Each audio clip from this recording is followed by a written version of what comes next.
vimos cuáles son, vamos a ver ahora, pues vamos a continuar con las garantías constitucionales en materia de derecho del trabajo.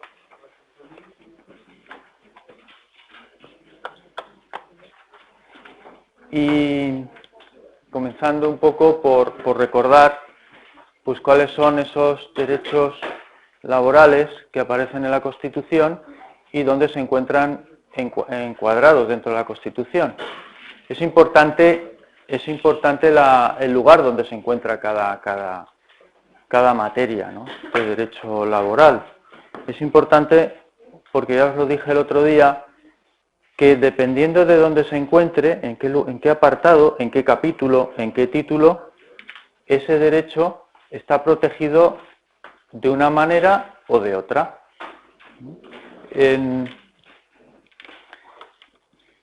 Voy a repetir el cuadro del otro día simplemente pues para recordar cuáles son esos derechos. Fundamentalmente hay que distinguir como 4 lugares en la Constitución. El preámbulo, donde aparecen los sindicatos, y la asociación de empresarios, perdón. Luego está el derecho a la libertad sindical, artículo 28, apartado 1. El derecho a la huelga, apartado 2 de ese artículo 28. Y a continuación, sabéis que esos están en la sección segunda del capítulo segundo del título primero de la Constitución. Y luego ya tenemos pues el capítulo segundo con una serie de derechos fundamentales y libertades públicas de los ciudadanos que tienen una protección. ¿Os recordáis cuál era la protección que tiene? Esto no. Pues el recurso de inconstitucionalidad. El recurso de constitucionalidad.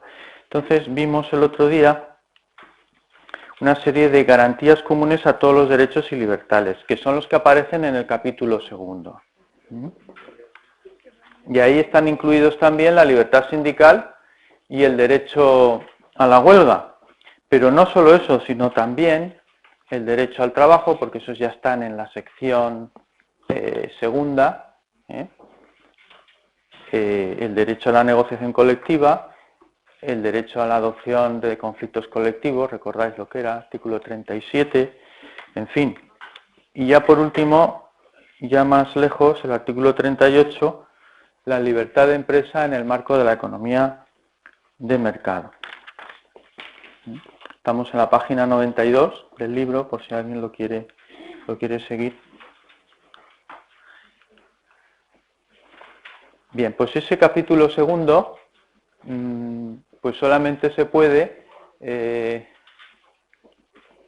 regular por ley.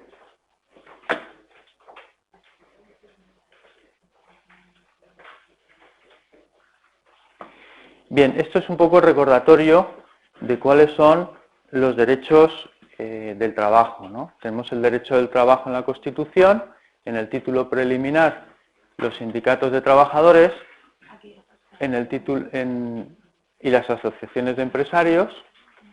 Luego vienen los derechos fundamentales, que digamos es lo más protegido dentro de la Constitución, que es la libertad sindical, artículo 28.1, como decía, y el derecho de huelga.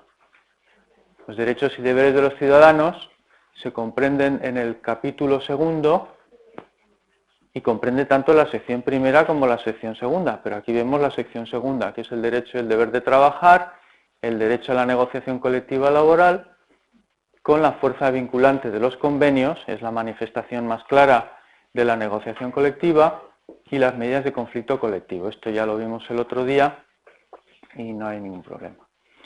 Luego viene el capítulo tercero, un poquito más alejado, ¿no? Capítulo primero, capítulo segundo, capítulo tercero, que habla de los principios rectores de la política social y económica.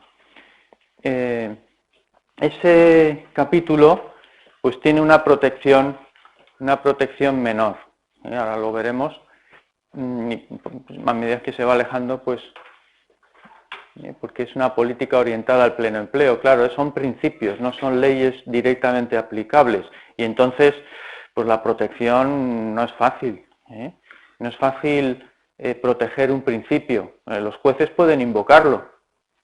La Constitución, en virtud del principio de la política del gobierno que debe estar orientada al pleno empleo, eso lo dicen los jueces, debe estar orientada, pero no es aplicable, no se puede aplicar esa política, esa norma, no hay ninguna norma. Digamos que no se materializa ninguna norma, pero es un principio general y por eso no, pues bueno, requiere que se desarrolle ese principio a través de leyes.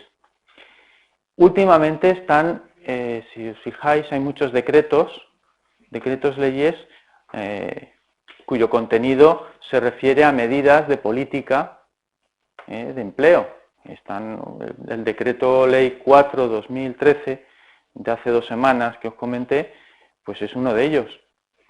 Entonces, ese decreto recoge ese principio, es una manifestación de ese principio. Y eso sí que es aplicable, pero esto no porque es un principio general. Pues aquí os sucede lo mismo con lo que vimos el otro día de la formación y readaptación profesionales, el descanso, las vacaciones, todo eso son principios. ¿Pero dónde se concreta? Pues por ejemplo en este caso, el descanso, las vacaciones, todo eso está en el Estatuto de los Trabajadores, eso se concreta en esa ley. Y luego, el tema de la prevención que vimos también, pues hay una ordenanza, como os comenté un día, ahora ya no está, ahora lo que es la Ley de Prevención de Riesgos Laborales. Y luego la seguridad social. La seguridad social se encomienda a los poderes públicos para que establezcan un sistema de seguridad social. O sea, la Constitución le dice al gobierno, tienes que hacer un sistema de seguridad social que proteja a todos los ciudadanos. Pero claro, no llega mucho a más, hay que crear una ley que desarrolle ese principio. Y ya por último están los derechos españoles en el extranjero. La Constitución dice que hay que proteger los derechos de los españoles que están en el extranjero y con una política orientada hacia su retorno. Es decir, se trata, hombre, de que se vayan la gente, pues si quieren, pero que no es bueno que se vaya la gente de España, ¿no? Sino que en la medida de las posibilidades, que cada uno hace lo que quiere, ¿no? Pero que tenga la posibilidad de seguir estando en España, ¿no? Si quiere volver. El otro día, recordáis que vimos esto ya, las garantías constitucionales. Hay una serie de garantías comunes del capítulo 2 del título primero. Digamos que son las más generales. Vimos la libertad sindical, derecho a huelga, derecho al trabajo, derecho a la negociación colectiva. Se dijo lo que era cada una de ellas. El derecho a adoptar medidas de conflicto colectivo y la libertad de empresa en la economía de mercado. Estas son, digamos, las garantías comunes. Y estas garantías, está la llave, ese artículo 53, apartado 1, en donde dice, esa es la llave, digamos, que nos va a decir, dependiendo de dónde esté el artículo en la Constitución, nos va a decir cómo se protege. Esa es la llave, nos lo va a decir. 53.1. ¿Qué dice el 53.1?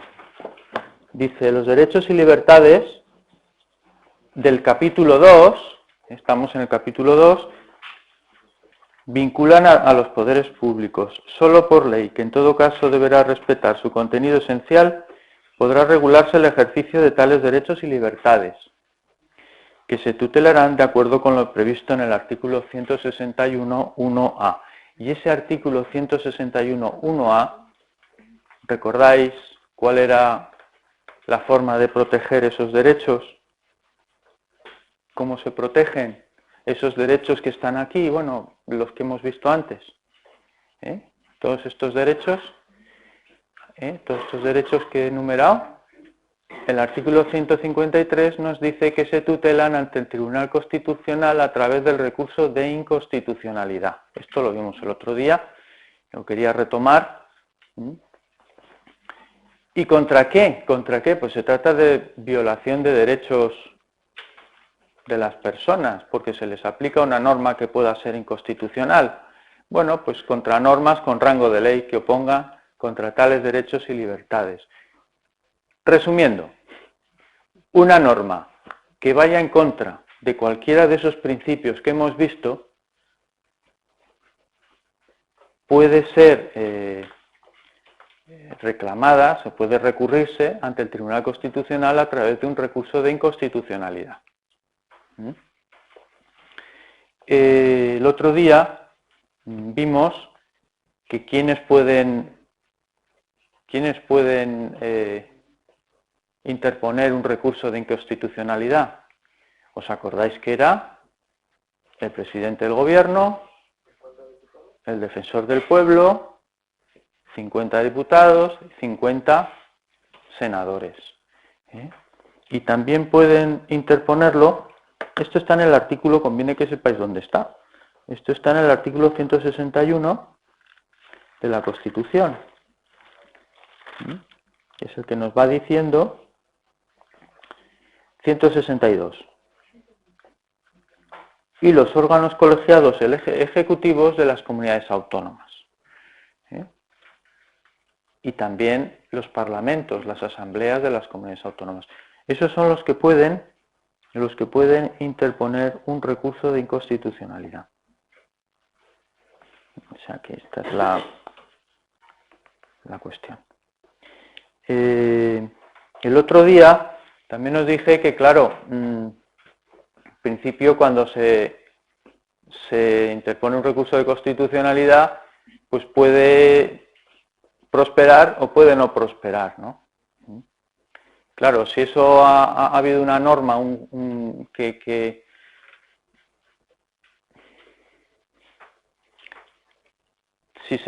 quiero decir, aquellas sentencias que hayan tenido lugar con anterioridad a la interposición del recurso de una ley, que la sentencia haya aplicado una ley que luego al cabo del tiempo resulta que es inconstitucional, pues tienen valor de cosa juzgada. ¿Y eso qué quiere decir? Significa que eso que es valor de cosa juzgada significa que ya está juzgado y por tanto ya no se puede remover el asunto.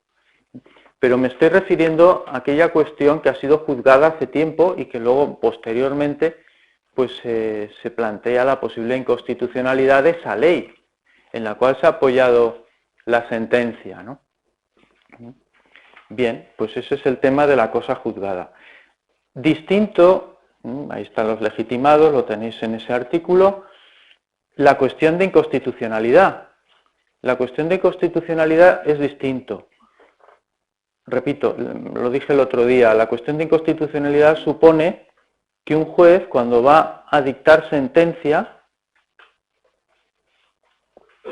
al aplicar la ley, de pronto descubre, o le parece a él, que va contra algún principio de esos que hemos visto, contra la libertad sindical, contra la negociación colectiva, o contra cualquiera de esos derechos y libertades. ¿Qué debe hacer? Pues interpone una que se llama cuestión de inconstitucionalidad. Interpone una cuestión de inconstitucionalidad. Y entonces, digamos que lo que es la sentencia no la dicta, no la llega a dictar, sino que suspende la sentencia hasta que conteste el Tribunal Constitucional. Y entonces ya, pues según lo que diga, pues si dice que es constitucional la norma, pues dicta de acuerdo con la norma, y si dice que es inconstitucional esa ley, lo que hace es, pues no puede aplicar esa ley, tendrá que aplicar otra cosa.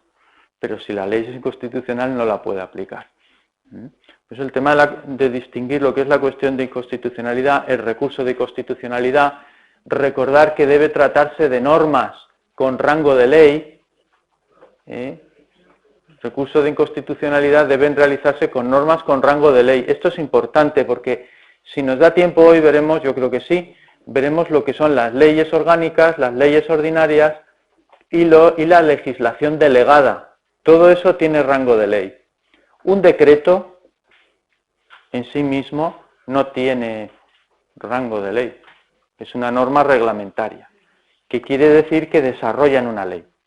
Por tanto, el recurso de inconstitucionalidad se dirige contra normas con fuerza de ley. Tenéis en la página 92. Bien, pues esto está... digamos que esta es una garantía general, la del artículo 53, sobre el capítulo segundo de la Constitución. Bien, a continuación tenemos garantías, derechos y libertades con garantía máxima. Fijaos, dentro del capítulo segundo, además del recurso de inconstitucionalidad, también puede tener una protección mucho más intensa, ¿no? Digamos, una protección mucho más intensa, como es el recurso de amparo. El recurso de amparo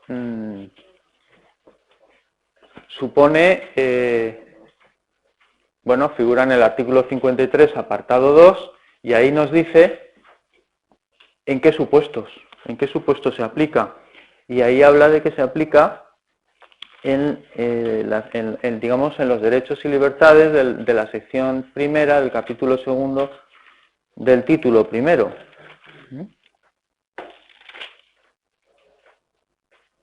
También se aplica al artículo 14.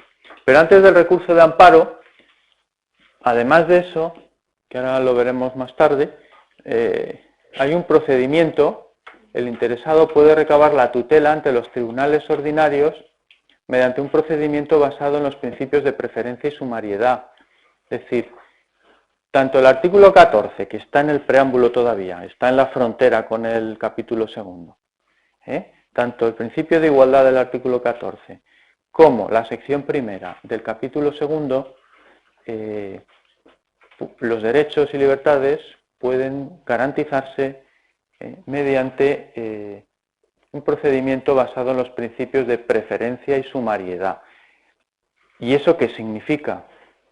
Pues significa que si uno ve alguno de esos principios, alguno de esos derechos, en concreto en derecho del trabajo únicamente encontramos el artículo 28, la libertad sindical y el derecho de huelga, y cualquier principio que vaya contra la igualdad, por ejemplo, de los trabajadores, por cualquier circunstancia, por discriminación, por razón de religión, de sexo, de ideología, de raza, todo eso puede influir por ejemplo, en el acceso al trabajo o en la discriminación de los trabajadores por alguna de estas causas. Luego eso también entraría dentro de una reclamación ante la jurisdicción ordinaria, pero sería un procedimiento rápido, por entenderlo, procedimiento sumario. Y eso aparece en el capítulo 11 de esta ley, la ley de la reguladora de la jurisdicción social, que es la ley 36/2011, ley 36/2011, reguladora de la jurisdicción social, que regula el proceso laboral de tutela de derechos fundamentales y libertades públicas. Entonces uno dice, bueno, es que a mí no, me han lesionado mi derecho a la huelga. Bueno, pues tú reclama, invocando, pues por ejemplo, puedes invocar el recurso el procedimiento ante los tribunales. O sea que por un lado es un procedimiento especial para esta situación, que te han lesionado alguno de esos derechos básicos, fundamentales. Y luego, por otro lado, tienes otra vía, la vía del recurso de amparo ante el Tribunal Constitucional. Aquí es mucho más accesible, el recurso de amparo porque puede interponerlo el interesado al que le afecte, al que le hayan lesionado esos derechos.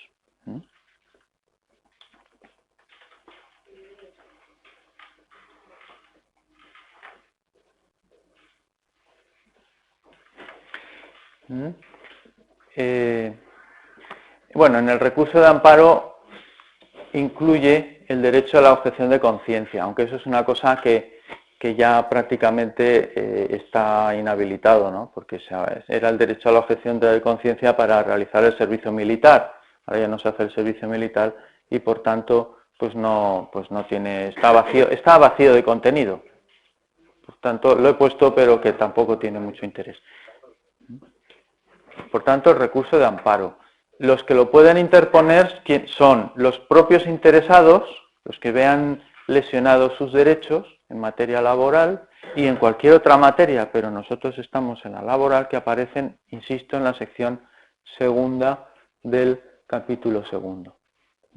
¿Y quiénes son? Los interesados, el defensor del pueblo y el Ministerio Fiscal.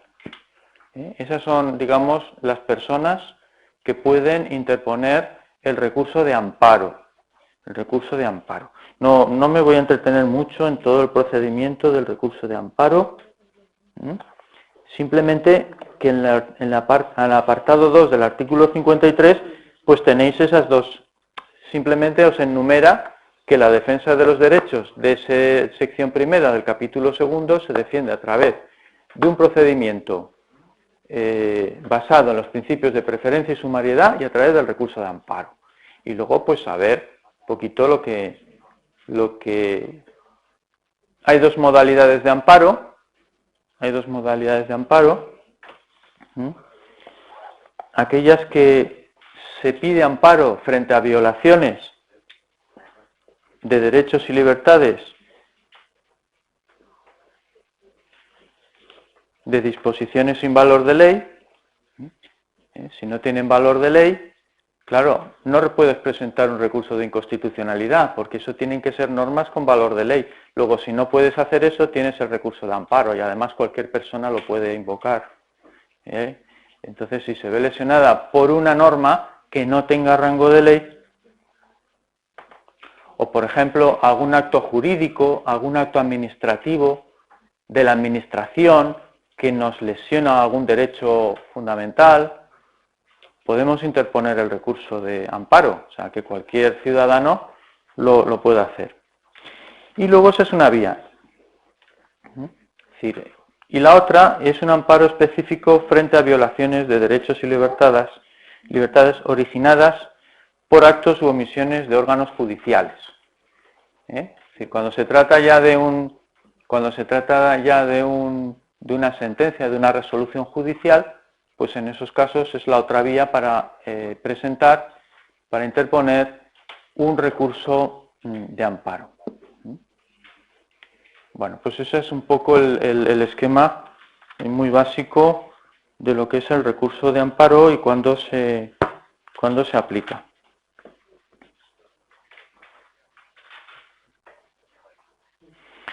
Claro, a medida que vamos avanzando, pues aparecen otro tipo de garantías, la llamada garantía media, derechos y libertades con garantía media, que es la sección segunda del capítulo segundo, que establece la posibilidad de interponer a través del procedimiento ordinario.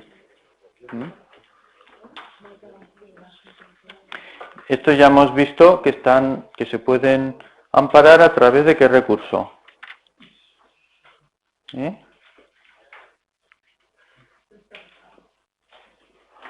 Bien, pues estos hemos visto que, aparte del recurso de inconstitucionalidad, sin embargo, los interesados que se vean lesionados, ¿cómo lo pueden hacer?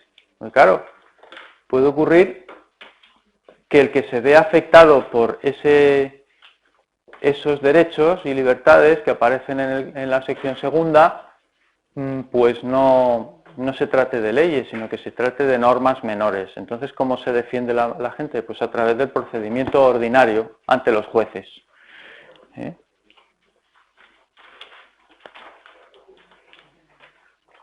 ¿De acuerdo? Por ejemplo, el derecho al trabajo, el derecho a la libre, todo esto que hemos visto, todos estos derechos, en principio, claro, dependiendo de qué materia estamos hablando, tenemos que ir a una garantía o poner en funcionamiento otra garantía. Entonces ahí, pues hay que saber, ¿no? Hay que saber. De hecho, fijaos que el derecho a la negociación colectiva, podría convertirse en libertad sindical si no se respeta.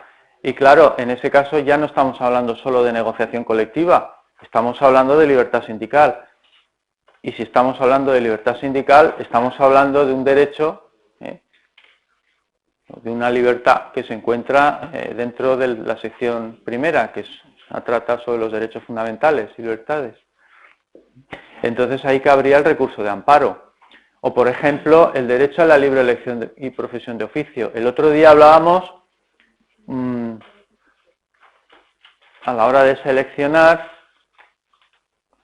un trabajador en una empresa, bueno, pues si se atienden no a circunstancias de la necesidad de la empresa, de la capacidad, sino se tiende, pues a lo mejor se discrimina por razón de nacionalidad o de sexo, o de religión o de ideología, y se tienen en cuenta esas cosas más que lo que es la capacidad para el trabajo o las necesidades de la empresa, eso ya supone una discriminación.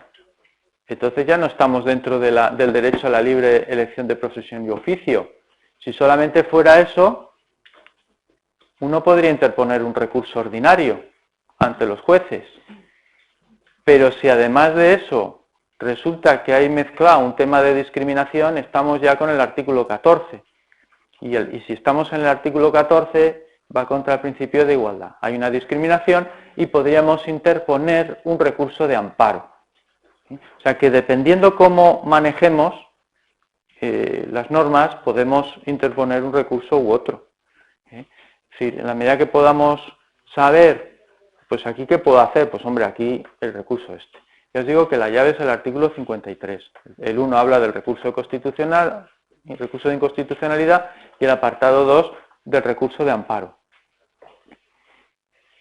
Bueno, esta cuestión del derecho a la no discriminación por razón de sexo puede tener una protección máxima por incluirse en el artículo 14, como os comentaba, ¿no? Y luego ya, por último, hay una serie de principios que es lo que menos, vamos, no es que no tengan protección, pero tiene menos protección. Principios de política social y económica. Capítulo 3. Claro, aquí ya, pues aquí hablamos de política de pleno empleo, lo que os decía al principio de la clase, formación, redactación, seguridad, higiene, limitación de jornada laboral, seguridad social. También pueden ser objeto de recurso de inconstitucionalidad. Pero ya sabéis que cuando se trata de un recurso de inconstitucionalidad, debe tratarse de normas con rango de ley.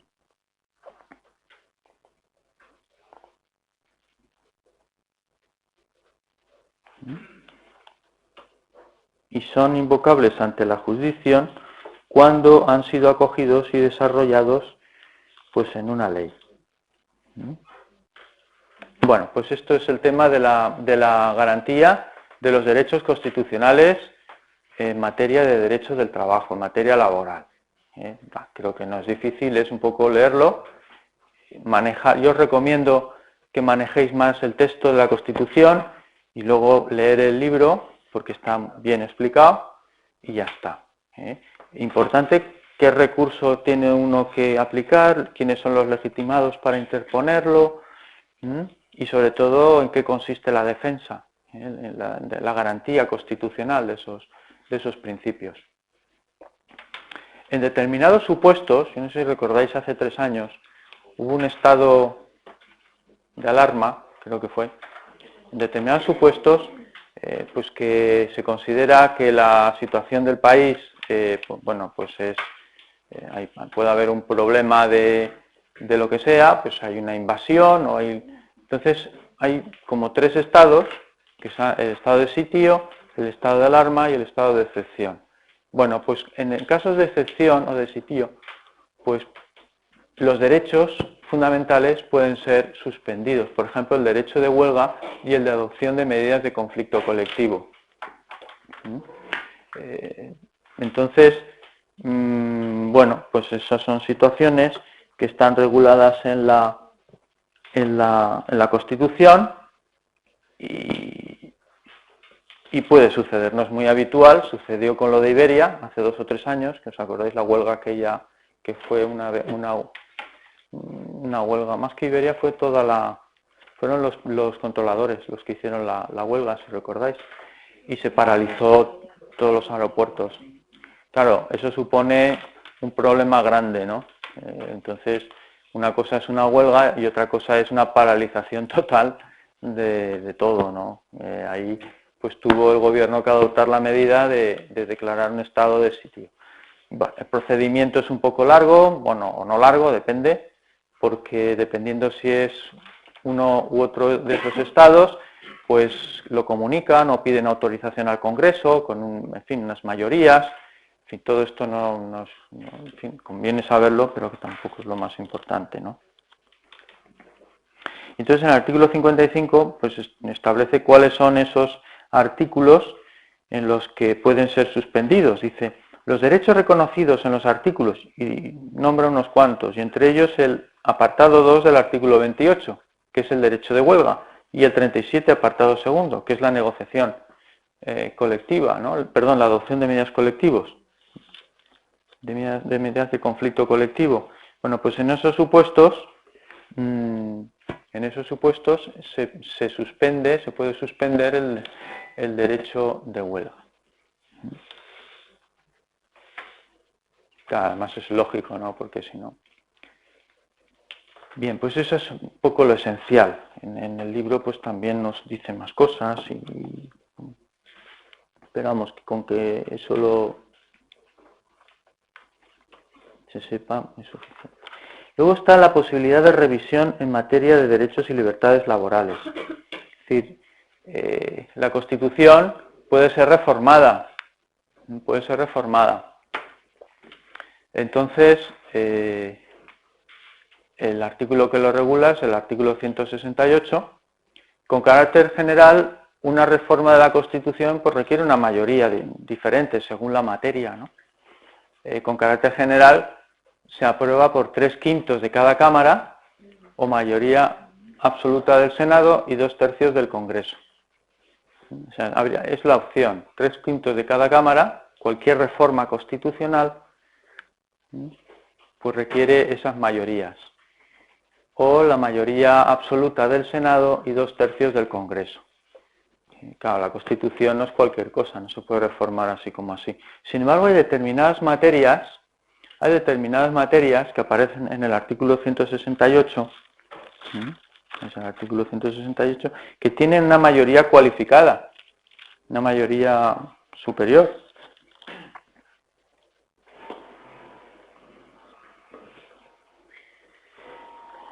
Y se refiere a la parte que siempre os estoy comentando, la sección primera, del capítulo segundo, del título primero, también al título segundo y también al título preliminar.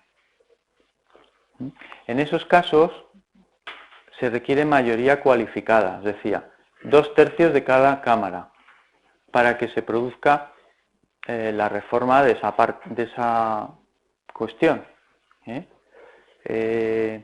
Daros cuenta que 2/3 de cada Cámara es mucho. Entonces es la misma mayoría que se requiere para una reforma total de la Constitución. Entonces son determinadas materias, entre ellas, a lo que nosotros nos afecta es la libertad sindical y el derecho de huelga. Eso es lo que se ve afectado. Eso es lo que se ve afectado. Es un procedimiento un poco laborioso porque no solamente tiene que aprobar 2/3 de cada Cámara para que tenga lugar esa reforma. Imaginaos que dicen, daros cuenta una cosa, por ejemplo, el otro día os dije, tenemos una ley de huelga muy antigua, es preconstitucional. Entonces, para reformar esa ley de huelga, supongamos que dicen, vamos a reformar la ley de huelga. Las consecuencias que tiene la reforma de la ley de huelga implica reformar el apartado 2 del artículo 28. Y ese apartado 2 del artículo 28 está en un lugar que requiere esa mayoría, 2/3 y 2/3.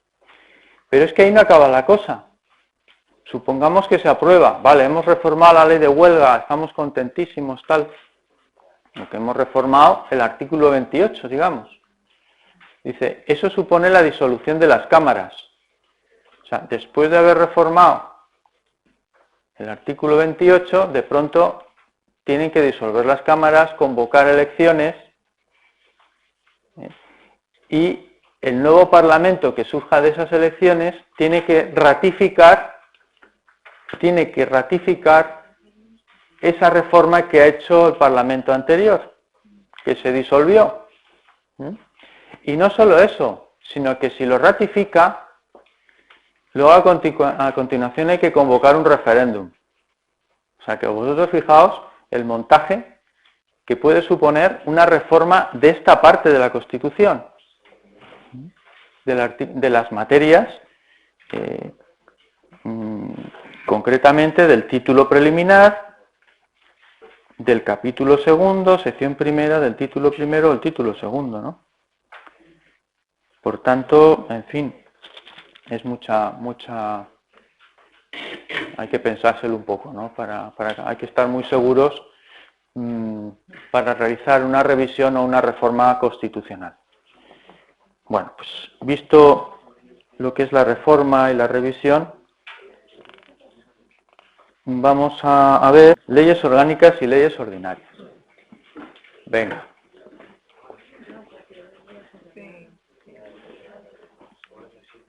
Bueno, las leyes sabéis que son la primera fuente del derecho del trabajo.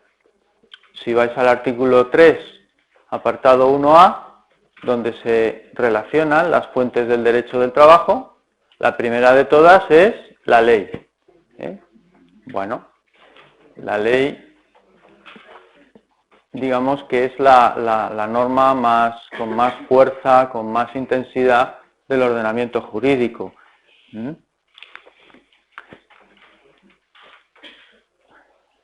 Bien, ¿y quién ejerce la potestad legislativa del Estado?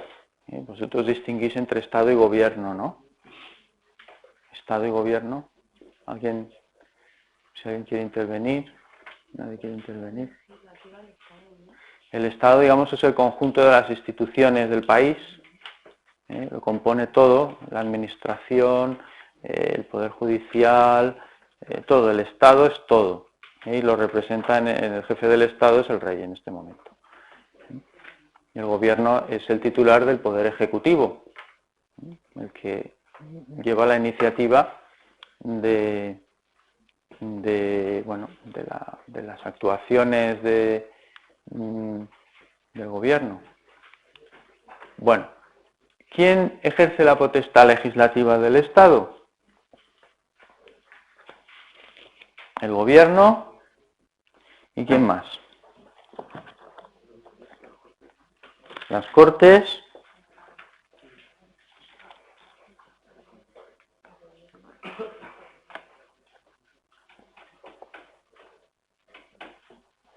Bien. Y las Cortes, desde luego, ejercen la potestad legislativa, aprueban también los presupuestos del Estado, controlan al Gobierno, o sea que las Cortes Generales no solamente realizan leyes, las realizan, pero tienen una función también de control del Poder Ejecutivo. En realidad los tres poderes del Estado, entre ellos tienen una función de control de cada uno de ellos. Y no es bueno que cada uno se meta en asuntos de otro, ¿no? Si no seríamos como maquiavelos, ¿no? Bueno, entonces quien ejerce la potestad legislativa del Estado son las Cortes Generales, Congreso y Senado, aunque también la puede realizar el Gobierno. El Gobierno con la legislación delegada, que veremos luego. Bueno, hay leyes ordinarias y hay leyes orgánicas. La cuestión es saber cuándo estamos ante una y cuándo estamos ante otra. Ese es el tema.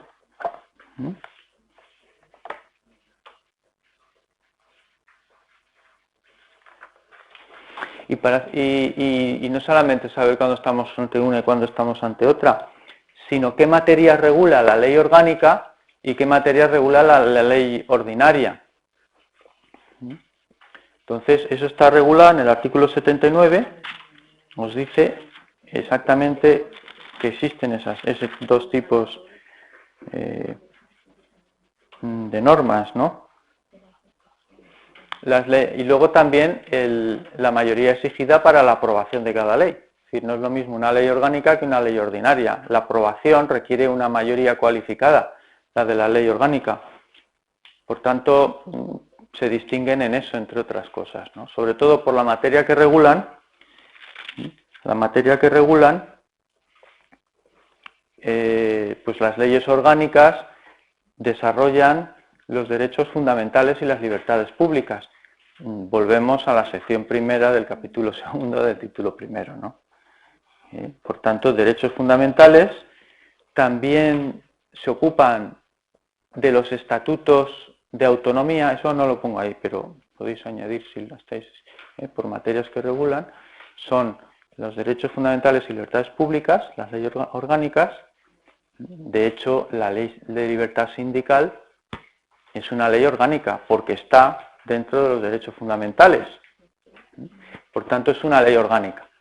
Por tanto, las materias que regulan son esos derechos fundamentales, uno, estatutos de las comunidades autónomas, también son ley orgánica. Y también el régimen electoral general. La ley orgánica tiene que regular pues, la ley electoral.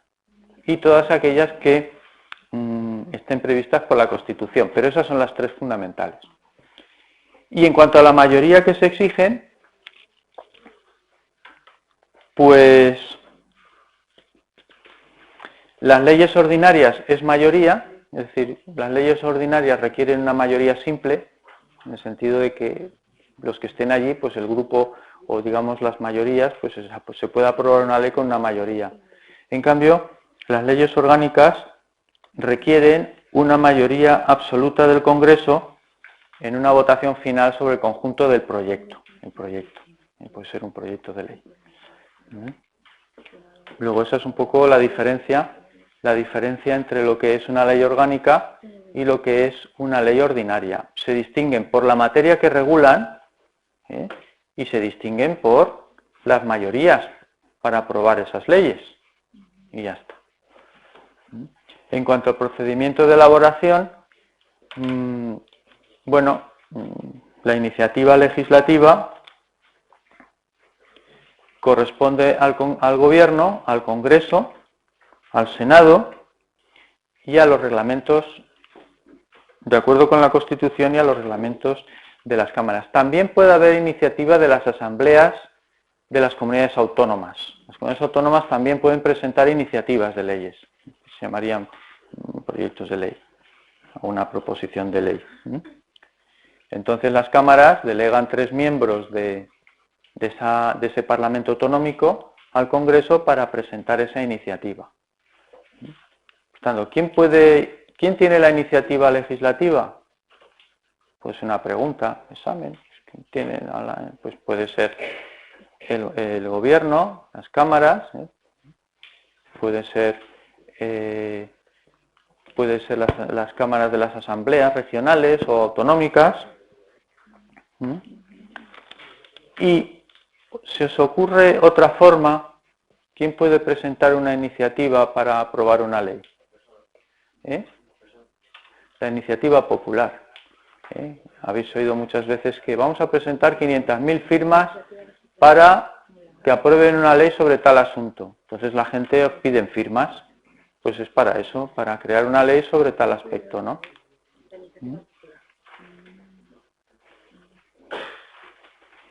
Sin embargo, atentos, esa iniciativa que llamamos popular, de 500.000 firmas, que luego se presentan en el Congreso, no valen para una ley orgánica, solamente son leyes ordinarias.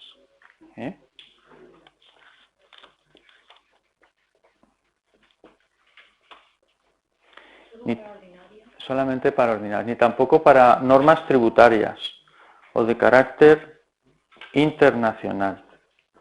Y tampoco para la prerrogativa de gracia. Eso está en el artículo 87. Luego, hay una serie de materias que no puede la iniciativa popular proponer, porque son materias reservadas. Ya sea una ley orgánica, sea materia tributaria, o sea pues alguna materia que, pues por ejemplo el derecho de gracia, o que sean materias internacionales, porque claro, la política internacional exterior, pues no la, en fin, es potestad del gobierno, ¿no? En fin. Entonces, pues, esa es la cuestión. Bien, y luego está lo que es la distinción entre proyectos de ley y proposiciones de ley. Proyectos de ley, pues ya sabéis que son quien la iniciativa la tiene el gobierno. Los proyectos de ley se aprueban en Consejo de Ministros. Cuando hablan de proyectos de ley, muchas veces oís, oye, el Consejo de Ministros se reúne y va a aprobar un proyecto de ley sobre tal tema. Bueno, pues esos son las iniciativas del gobierno para presentarlas ante el Congreso de los Diputados. Y luego están las proposiciones de ley. Las proposiciones de ley es cuando puede presentarlas no tanto el gobierno, sino cualquier grupo, cualquier partido político, o hemos dicho antes, por ejemplo, pues las asambleas de las comunidades autónomas, bueno, pues ellas pueden también hacer una propuesta, una proposición de ley.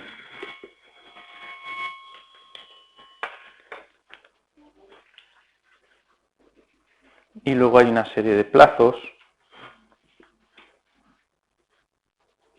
para la aprobación. Primero debe aprobarlo el Congreso.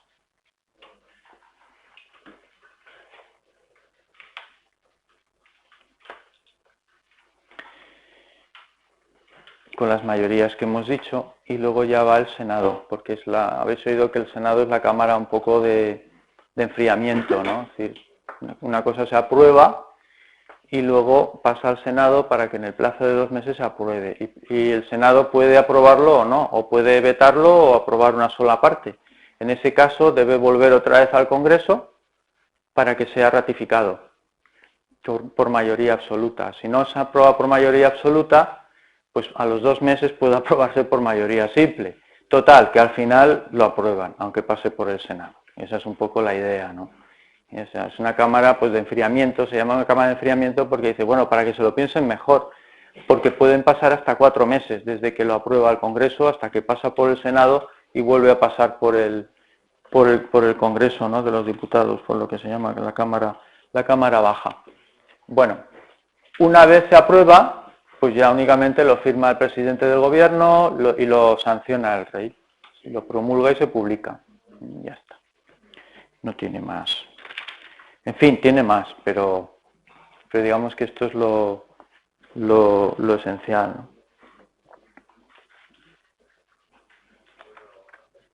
Bueno, y ahora sí, los decretos legislativos y decretos leyes. No, tampoco.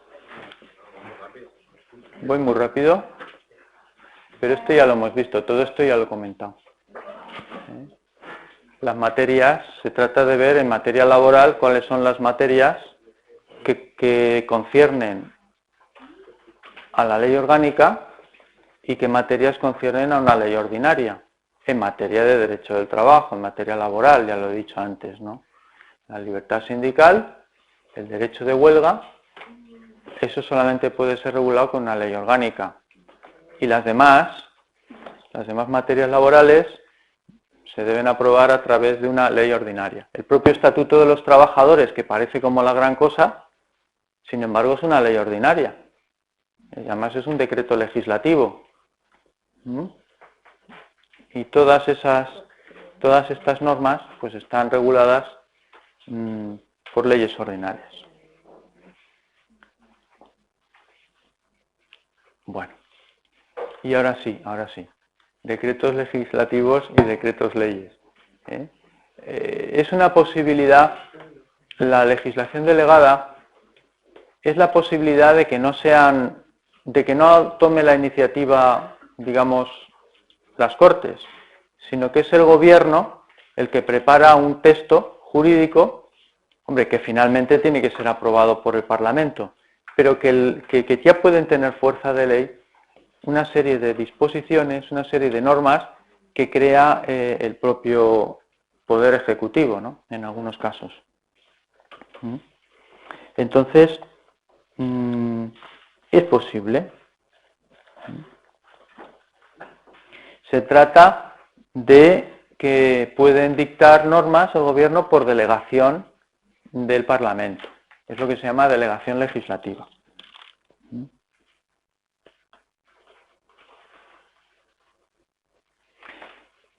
Tiene unas condiciones. Tiene unas condiciones.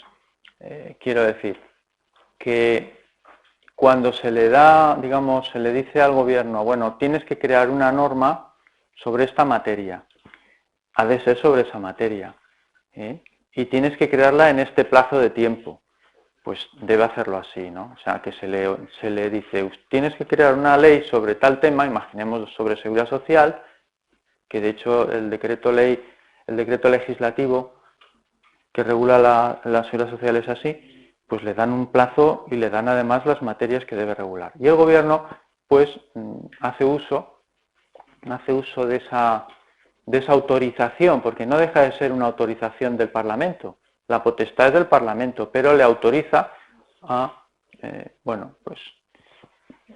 a aprobar una ley, por ejemplo, que puede ser de bases o puede ser una ley ordinaria. La ley de bases supone que se le dice al gobierno que haga una ley y el gobierno la realiza, pero en esa ley se trata de una ley de bases, es decir, que pone las bases, valga la redundancia, pues para luego que pueda ser desarrollada.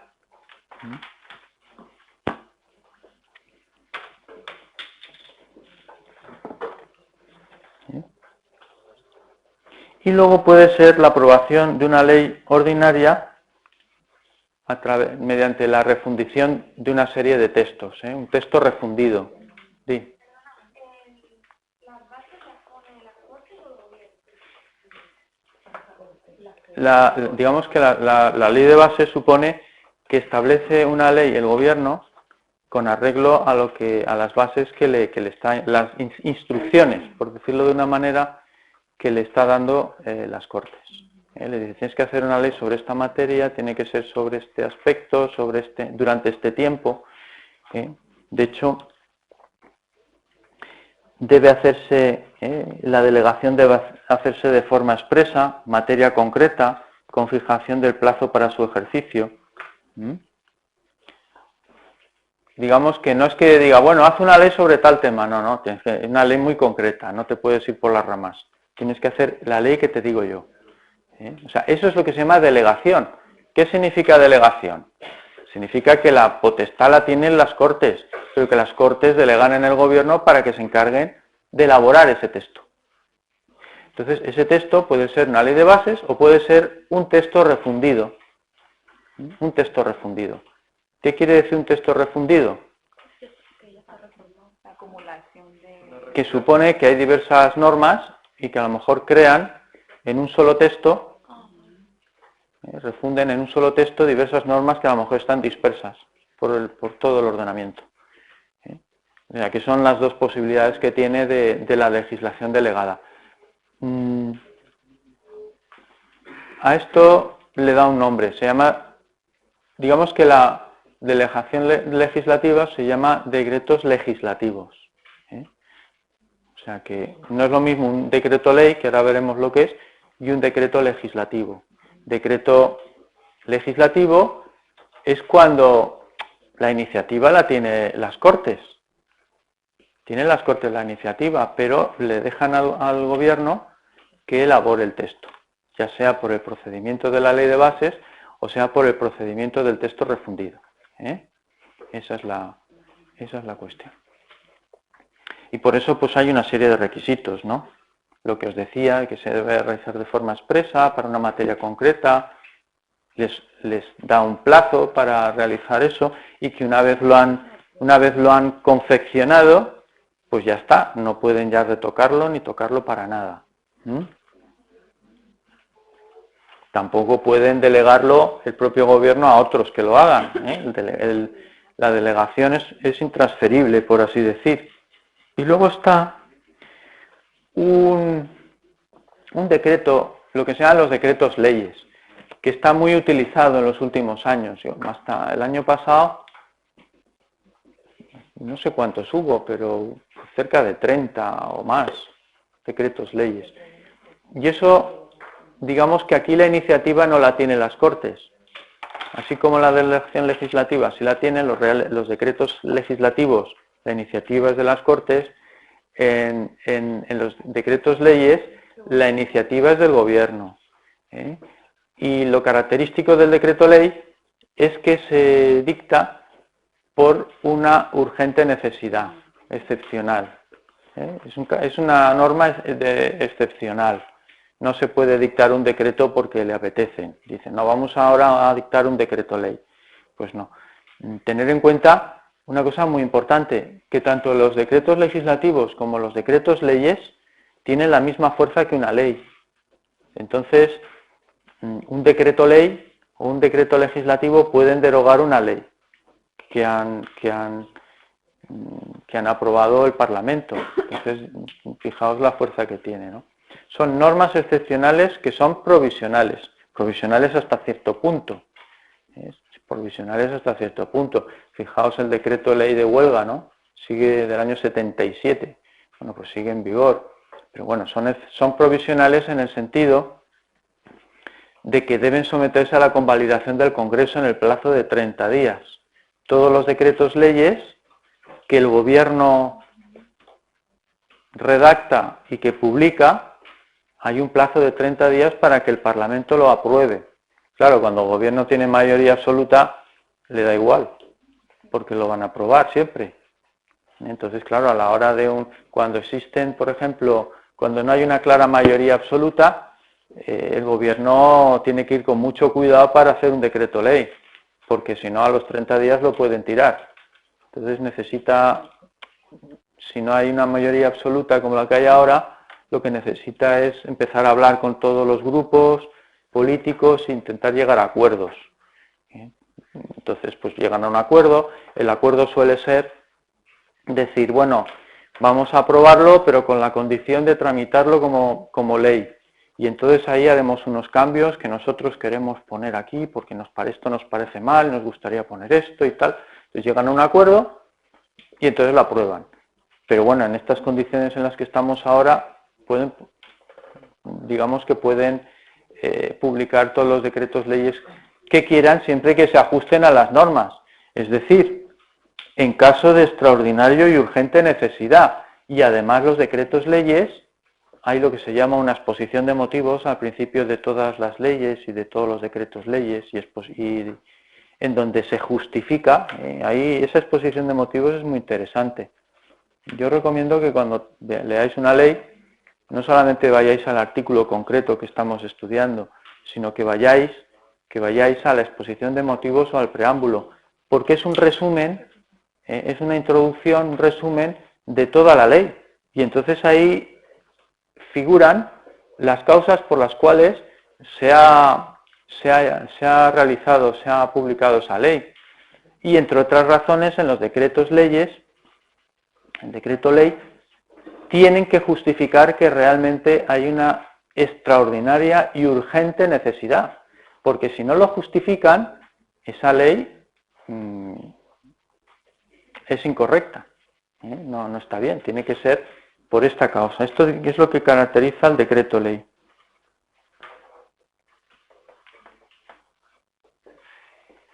No puede afectar al ordenamiento de instituciones básicas del Estado, por ejemplo, o a los derechos y deberes y libertades de los ciudadanos regulados en el título 1, al régimen de las comunidades autónomas ni al derecho electoral en general. Por tanto, los decretos leyes no pueden afectar a estas materias, ¿no? Del título primero, de las normas electorales, al régimen de las comunidades autónomas. Claro, eso que supondría un decreto ley que regulara una normativa de la autonómica, supondría una injerencia, atentaría al principio de competencia, sería incompetente. Bueno, pues esto es importante.